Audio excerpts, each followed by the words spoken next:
There is a village in Okinawa, Japan, where people routinely live past 100 years old. Scientists study their diet, their exercise, their genetics, but they missed the real answer. These elders don't fear death because they never stopped living for a reason. 2,000 years earlier, in Rome, a dying emperor wrote the same secret in a private journal, never meant to be published. His name was Marcus Aurelius. Today, we're going to merge his mind with theirs and give you a weapon most people never find in an entire lifetime: purpose. If you learn one thing from this video, let it be this: purpose is not something you find once. It's something you rebuild every single morning on purpose. Ask most people why they get out of bed, and they'll give you a job title, a paycheck, a routine they've stopped questioning. But the Japanese have a word that cuts straight through that fog: Ikigai, roughly translated, a reason for being. It's not a career. It's not a hobby. It's the quiet, specific intersection of four things: what you love, what you're good at, what the world needs, and what you can be paid for. Now picture an old fisherman in a small coastal town. He doesn't fish because he has to anymore. His children are grown. His boat is old. But every morning at 4 a.m., he's on the water. Not for money, not for survival, because the sea gives his existence a shape. That is Ikigai. Invisible to the outside eye, unshakable on the inside. Studies on Okinawan centenarians found that most of them couldn't even translate the word retirement into a feeling. They had no concept of stopping, not because they were forced to work, but because their reason for being never expired. Ask yourself right now, if your job disappeared tomorrow, would your reason to wake up disappear with it? Here's the promise of this next part. Once you understand this one idea, you will stop asking, why is this happening to me? And start asking, what is this preparing me for? 1,600 years before Ikigai was ever written down, a Stoic philosopher named Epictetus, a man born into slavery, who later became one of the most respected teachers in Rome, taught something almost identical. He said we suffer not from events, but from our judgment of events.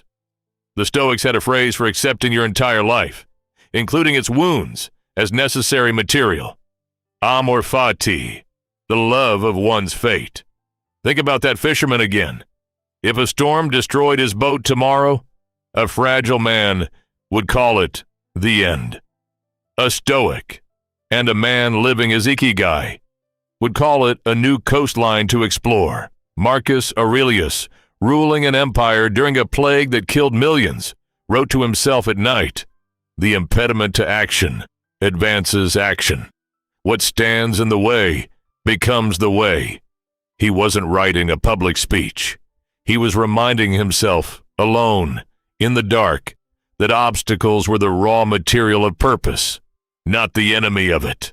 This is where East meets West without either of them knowing it.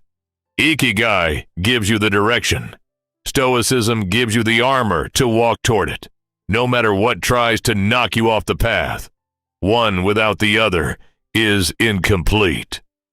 Purpose without resilience collapses at the first storm. Resilience without purpose becomes just surviving. If you take one thing from this next part, let it be this: you don't need a life-changing moment. You need a 1% decision. Repeat it until it becomes who you are.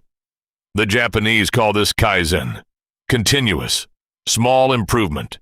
Not a dramatic transformation. A staircase, not a cliff. After World War II, Japanese factories were in ruins. Instead of trying to rebuild everything overnight, engineers focused on tiny, almost invisible improvements. A slightly better bolt here. A 5-minute faster process there. Decades later, this philosophy built some of the most efficient companies on earth. Not through genius, through repetition, Seneca said something eerily similar 2,000 years earlier. Nothing, to my way of thinking, is a better proof of a well-ordered mind than a man's ability to stop just where he is and pass some time in his own company. Discipline for the Stoics was never about massive willpower explosions. It was about small, boring, repeated acts of self-command. Cold mornings, honest journaling, saying no to comfort, one decision at a time. Neuroscientists studying habit formation found that people who tried to change everything at once had a failure rate above 80%. People who changed one small, specific behavior and stacked it daily succeeded at nearly triple the rate. Kaizen isn't poetry, it's neurology. Small steps rewire the brain in ways big leaps cannot. Picture a Stoic student in ancient Rome, waking before dawn, reciting a simple question to himself. What did I do wrong today? What did I do right? What did I leave undone? That's Kaizen, wearing a Roman toga. Same discipline, different language. Picture a Stoic student in ancient Rome, waking before dawn, reciting a simple question to himself. What did I do wrong today? What did I do right? What did I leave undone? That's Kaizen wearing a Roman toga. Same discipline, different language. The promise here is simple. Once you stop demanding a perfect life, you finally start living the real one in front of you. Wabi-Sabi is the Japanese art of finding beauty in imperfection. A cracked bowl repaired with gold instead of hidden in shame. A weathered wooden temple left to age rather than restored to false newness. It's the belief that impermanence, flaw, and decay are not failures of life. They are life. Now compare that to the Stoic concept of memento mori. Remember, you will die. Marcus Aurelius kept a servant whose only job, some accounts say, was to remind him of his mortality during triumphant parades. Not to frighten him, to focus him. Because a man who remembers his time is limited, stops wasting it chasing an airbrushed version of a life that was never meant to be flawless. Think of a warrior's old scar. A cheap version of self-help tells you to hide flaws, fake confidence, project perfection on social media. But Wabi-Sabi and Stoicism both say the opposite. The scar is proof you survived something. The crack filled with gold is more valuable because it broke. The Japanese art of kintsugi, repairing broken pottery with gold lacquer, was never about hiding the break. Appraisers often value a well-repaired kintsugi bowl higher than the original unbroken piece. Let that sink in. Your breaking point, properly repaired, can become worth more than the version of you that never broke at all. If you learn one framework from this entire video, let it be this one. Because it turns philosophy into a decision you can make today. Ikigai is traditionally drawn as 4 overlapping circles. What you love. The Stoics call this examining your nature honestly. Marcus Aurelius wrote that we must ask what we were made for. The way a knife is made to cut, and a vine is made to bear fruit. What were you made to do before the world told you what to want, what you're good at?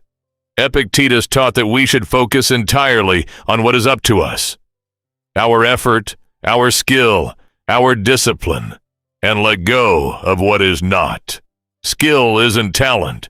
It's the residue of hours nobody saw. What the world needs. Seneca reminded his students that no man can live well who thinks only of himself. Purpose that serves only your own comfort eventually feels hollow, because the mind was built for contribution, not just consumption. And what you can be paid for. Even the Stoics, who preached indifference to wealth, never preached indifference to responsibility. Marcus ran an empire. He didn't retreat to a mountain to meditate alone. Purpose has to survive contact with the real world. Rent, food, family. A philosophy that can't pay a bill isn't wisdom. It's escapism. Where all four circles overlap. That narrow, specific center. That is Ikigai. And here's something worth sitting with. Most people spend their entire lives orbiting just one or two circles. They love something, but aren't skilled at it. They're skilled at something the world doesn't need. They get paid well for something they secretly hate. The center is small on purpose. Finding it is not supposed to be instant. It's supposed to be earned. Here's the promise. By the end of this part, you won't just understand Ikigai. You'll have a method to start building yours tonight. Start with a Stoic morning audit. Before you touch your phone, ask 3 questions. What do I love doing that makes time disappear? What have people consistently thanked me for? And what problem in the world genuinely bothers me enough to want to fix it? Write the answers down, not in your head, on paper. The Stoics journal daily for exactly this reason. Vague thoughts become useless. Written thoughts become instructions. Then run the Kaizen test. Pick one answer from that list. Commit to a small, repeatable action tied to it. Not a grand plan. A 5-minute daily action. If your answer was writing, write 1 paragraph a day for 30 days. If it was helping people, have 1 meaningful conversation a day for 30 days. This isn't about results yet. It's about proving to yourself that you can show up without needing motivation to arrive first. Then, apply the Wabi-Sabi filter. Whatever you build, expect it to be ugly at first. Expect the early drafts, the early conversations, the early attempts to embarrass you a little. That is not failure. That is the raw, unglazed clay before the kiln. Seneca never wrote a perfect letter on his first attempt. Neither will you. A famous study of long-term career satisfaction found that people who chased passion first and skill second reported higher long-term regret than people who built skill first and let passion grow from mastery. In other words, you don't always find your Ikigai. Often you build it the same slow way a craftsman builds a blade through repetition, not epiphany. This is the part that ties everything together, so listen closely, because this is the whole video in one idea. We are taught, especially by modern culture, that purpose is a treasure buried somewhere, waiting to be discovered, as if one day you'll wake up and simply know. But both the Stoics and the architects of Ikigai reject that fantasy. Purpose is not a treasure, it is a discipline.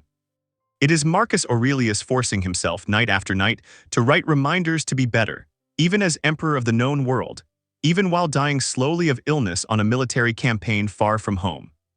It is the Okinawan elder who still tends her garden at 95, not because she must, but because tending something keeps her tethered to life. You do not need permission to begin. You do not need a perfect plan, a perfect passion, or a dramatic sign from the universe. You need one honest audit of what you love, one small repeated action tied to it, and one willingness to let the early attempts be imperfect, cracked, and human. Every master you admire started as an amateur who simply refused to stop showing up. The word Ikigai has no direct English translation, because English culture rarely separates purpose from productivity. But the Japanese understood something the Stoics understood independently, a world apart, centuries apart. A reason for being is not something given to you by achievement. It is something you carry with you into the achievement, or the failure, or the quiet Tuesday afternoon that looks like nothing at all. So here is your task, not tomorrow, not when you're ready. Tonight, take 1 page. Write 3 things that give you energy, no matter how small or strange they seem. Then write 1 5-minute action you can repeat daily, starting tomorrow morning, tied to just one of them. That's it. That's the entire first brick. If this video gave you even one moment of clarity, subscribe to Stoic Reckoning, not because you owe us anything, but because we're building a place for people who'd rather face life clearly than hide from it comfortably. Until the next one, remember, you don't find your reason for being, you build it one disciplined morning at a time.